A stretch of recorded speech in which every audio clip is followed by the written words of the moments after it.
Sauce TV ప్రేక్షకులకు శుభాశీస్సులు. శంకర భగవత్పాదుల వారు జాతిని ఉద్దేశించి అమోఘమైనటువంటి ఒక లహరి, సౌందర్య లహరిని, ఆనందలహరిని, శివానందలహరి అని ఇలాంటి భగవత్ సంబంధమైనటువంటి శివసంబంధమైనటువంటిది శివానంద లహరి అని, అలాగే అమ్మవారికి సంబంధించినటువంటిది ఆనందలహరి అని, సౌందర్యలహరి అని ఇవి మీరు వినే ఉంటారు. సౌందర్యలహరిలో ఉండేటటువంటి ఆ 100 శ్లోకాలు 1వ శ్లోకం నుండి 42వ శ్లోకం వరకు ఉండేటటువంటి దాన్ని ఆనందలహరి అని, 42వ శ్లోకం పైన మిగతా అన్నీ కూడా సౌందర్యలహరి అని మనకు మహాత్ములు విడదీసినారు. మనకు సౌందర్యలహరిలో ఉండేటటువంటి అనుష్ఠానం కేవలము అమ్మవారిని విశేషంగా శంకర భగవత్పాదుల వారు కళ్ళకు కట్టినట్టు వర్ణించినాడు. సాక్షాత్తు ఆ పరమేశ్వరుని ఎదురుగా కూర్చొని దర్శిస్తూ నఖశిఖ పర్యంతము అమ్మ శక్తిని గ్రంథస్థం చేసినటువంటి మహానుభావుడు శంకర భగవత్పాదు. విశేషంగా ఆ శ్లోకాలని మనము పారాయణం చేసేటప్పుడు, పఠించేటప్పుడు, చదువుకునేటప్పుడు, జపించేటప్పుడు ఒక అనిర్వచనీయమైనటువంటి ఆనందం లభిస్తుంది. కానీ 100 శ్లోకాలకు విశేషమైనటువంటి మంత్రభాగంతో, అనుష్ఠానంతో యంత్రాలను 100 యంత్రాలను కల్పించినారు. అవి చాలా ప్రాచుర్యంలో లేవు ఇప్పుడు, ఒకప్పుడు ఉండే. మానవుడు వాంఛాజీవి అని, ఆ వాంఛనలు తీర్చుకునేదానికి వామాచార ప్రకారంగా బలి, శిశుబలి, మాతృబలి, ఇక ఎన్నో ఉన్నాయి బలి. ఆ తంత్రాన్ని దృష్టిలో పెట్టుకొని చేసేటటువంటి వాడు, నరబలి చేసేటటువంటి వాడు, పసిపిల్లను బలి చేసేటటువంటిది, మూగజీవులను బలి చేసేటటువంటి వారు. ఇలాంటి సందర్భాన్ని చూచినటువంటి శంకర హృదయం ద్రవించి సాత్వికమైనటువంటి తంత్రాన్ని మనకు అందించినాడు. 68 మహాతంత్రాల్లో శాక్తేయ తంత్రాలు, శివతంత్రాలు, వైష్ణవ తంత్రాలు, గణేశ తంత్రాలు అనేకమైనవి ఉన్నాయి. వాటిలో కొన్ని భయంకరమైనటువంటి వామాచార పద్ధతులు ఉన్నాయి, అంటే హింసాత్మకమైనటువంటి.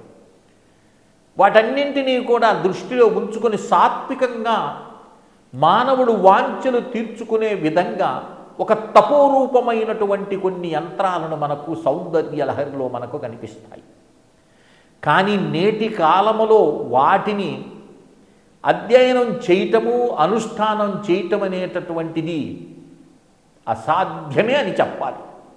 ఎందుకని మనం కూర్చోలేము, మనకు ఆసన సిద్ధి లేదు. కనీసం 4 గంటలు తిష్ట వేసుకొని ఏకాసనం మీద నువ్వు కూర్చొనగలిగితే అనేకమైనటువంటి సాధనలు మనకు సౌందర్యలహరిలో కనిపిస్తాయి. అందులో మత్సుకమైనటువంటిది, నీకు అనుష్ఠాన యోగ్యమైనటువంటిది, నీ యొక్క వాంఛలు తీర్చేటటువంటిది, ఏ పని అయితే నువ్వు అనుకుంటున్నావో ఆ పని నీకు నెరవేరాలి అనేటటువంటి ఉద్దేశంతో సౌందర్యలహరిలో ఉండేటటువంటి మొట్టమొదట శ్లోకంలో ఒక తాంత్రిక ప్రక్రియ మనకు చెప్పటం జరిగింది. అది ఏమిటంటే, ఒక వస్త్రాన్ని పరిచి ఆ వస్త్రం మీద పిండితో ముద్ద చేసి ఒక చతురస్రాకారమైనటువంటి అరుగులా దాన్ని తట్టాలి. ఆ యంత్రం ఉంది దాంట్లో. ఆ యంత్రం లోపల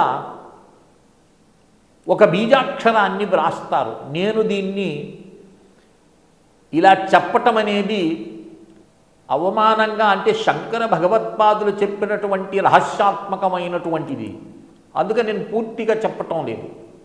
ఎవరైతే శ్రద్ధాభక్తులు కలిగి మేము ఆ యంత్రాన్ని ప్రతిష్ఠ చేసి కేవలము 12 రోజులు మాత్రమే నిత్యము ఏకాసనంలో కూర్చొని ఈ చెప్పబోయేటటువంటి మంత్రాన్ని, అది మంత్రం శ్లోకము అన్నీ ఉన్నాయి దాంట్లో, 1000 సార్లు పఠించాలి.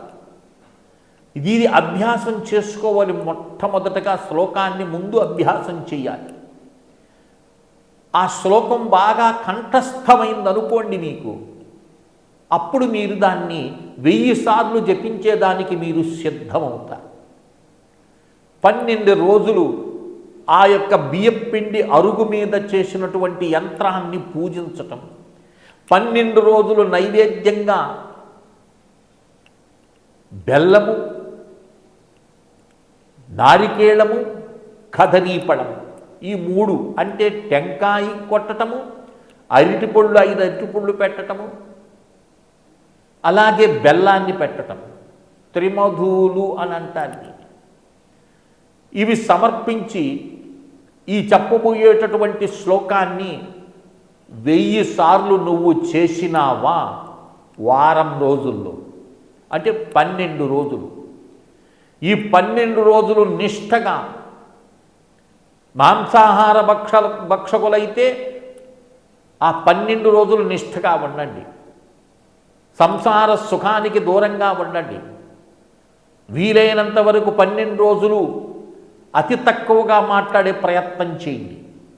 ఆ యంత్రము ఎలాంటి యంత్రం వేసి దాంట్లో రాసేటటువంటి బీజాక్షరాన్ని నాకు ఫోన్ చేస్తే 9966690246కి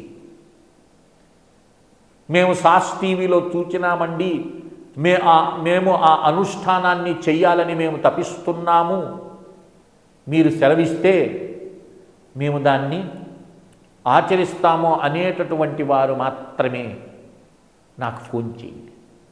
ఇది చాలా అద్భుతమైనటువంటి ఫలితాలు ఇస్తుంది.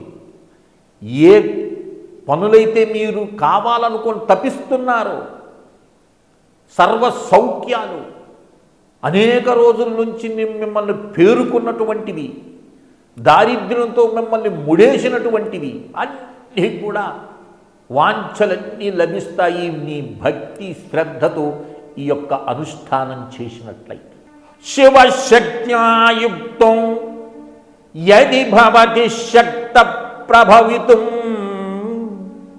నచేదేవం దేవో నఖల కుశల స్పందితుమపి అతస్త్వాం మారాధ్యాం హరిహర విరించాధిభిరపి ప్రణంతుం స్తోతుం వాం కథమకృత పుణ్య ప్రభవతి.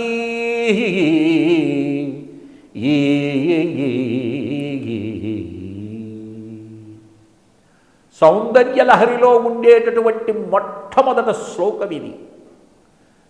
అమ్మా పరమేశ్వరి, శివుడు సృష్టిని చేయాలంటే నీ శక్తి తోడైతేనే చేయగలగడం.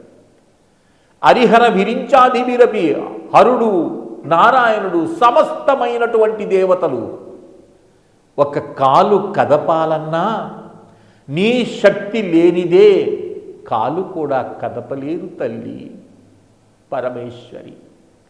అలాంటి శక్తి సామర్థ్యములు కలిగినటువంటి నీకు నమస్కారం చెయ్యాలి అన్నా పూర్వజన్మ సుకృతం ఉంటే తప్ప కథమకృత పుణ్య ప్రభవతి. అనేకమైనటువంటి విశేషమైన పుణ్యం ఉంటే తప్ప నీకు చేతులు జోడించి నమస్కారం చేయటానికి కూడా సమర్థులు కాదు తల్లి. అంత ఉత్కృష్టమైనటువంటి శ్లోకం ఇది. ఓం శివశక్త్యాయుక్తో యది భవతి శక్త ప్రభవితం నచేదేవం దేవో నకల కుశల స్పందితుమపి అతస్వామారాధ్యాం గరిహర విరించాధిభిరపి ప్రణంతుం స్తోతుం భాకథమకృత పుణ్య ప్రభవతి. ఈ 4 పాదాలు ఉండేటటువంటి ఈ మంత్రాన్ని ప్రతినిత్యము ఇంకొక విషయం ఏంటో తెలుసా, శుక్లపక్షంలో ఉండేటటువంటి రోజులు మాత్రమే ఎన్నుకోవాలి. కృష్ణపక్షం పనికిరాదు. పాడ్యము నుండి ప్రారంభం చేసి ద్వాదశి వరకు, శుక్ల ద్వాదశి వరకు మీరు ఈ అనుష్ఠానం చెయ్యవచ్చు. అది సాయంత్రం పూట రాత్రి ప్రారంభం చేసేటప్పుడు, అంటే రాత్రి ప్రారంభం సూర్యాస్తమైపోయిన తర్వాత కూర్చున్నారనుక రాత్రి ప్రారంభకాలం. అది అమ్మవారి యొక్క శక్తి విశేషంగా ఉంటుంది. అమ్మవారిని ఆ సమయంలోనే ఆరాధించాలి. కనుక నేను చెప్పింది మీకు అర్థమై ఉంటుంది. 12 రోజులు మీ యొక్క గృహంలోనే, ఆ దేవుడింట్లోనే ఒక పీట పెట్టి దాని మీద తెల్ల వస్త్రం పరిచి పిండి బాగా కలిపి దాన్ని అరుగులాగా తట్టి, ఒక చిన్న ఇంత మాత్రం చాలండి, మీరేం పెద్దగా చేయలేదు. ఆ అరుగు మీద నన్ను అడిగితే ఇచ్చే యంత్రాన్ని అక్కడ దాన్ని లిఖించి, ఆ మధ్యలో ఆ బీజాక్షరాన్ని వ్రాసి చుట్టూ పూలతో అలంకరించి ప్రతినిత్యము 12 రోజులు ఈ యొక్క శ్లోకాన్ని 1000 సార్లు అర్చన చేసి టెంకాయి, అరటి పళ్ళు, బెల్లాన్ని నివేదన చేసి పూజించి, ఆ 12వ రోజు అయిపోయిన తర్వాత 13వ రోజు ఆ యొక్క యంత్రాన్ని అలాగే తీసుకొని వెళ్ళి పారే నీటిలో దాన్ని వదిలేయటం. లేదు పారే నీళ్లు లేవండి అన్నప్పుడు ఒక ఇంట్లోనే మంచి బకెట్ తీసుకొని నీళ్లు నింపి ఈ యొక్క ఆ పిండితో చేసిన యంత్రాన్ని దాంట్లో వేసి కరిగిన తర్వాత ఏదైనా వృక్షాల్లో చెట్టు మొదట్లో పోసేసి నమస్కారం చేసుకుంటే మీ వాంఛలన్నీ తీరుతాయని ఆశిస్తూ శ్రీ విద్యోపాసకులు శ్రీ మండే లక్ష్మీ నరసింహారావు లోకా సమస్తా సుఖినో భవంతు. ఓం తత్సత్, ఓం తత్సత్, ఓం తత్సత్.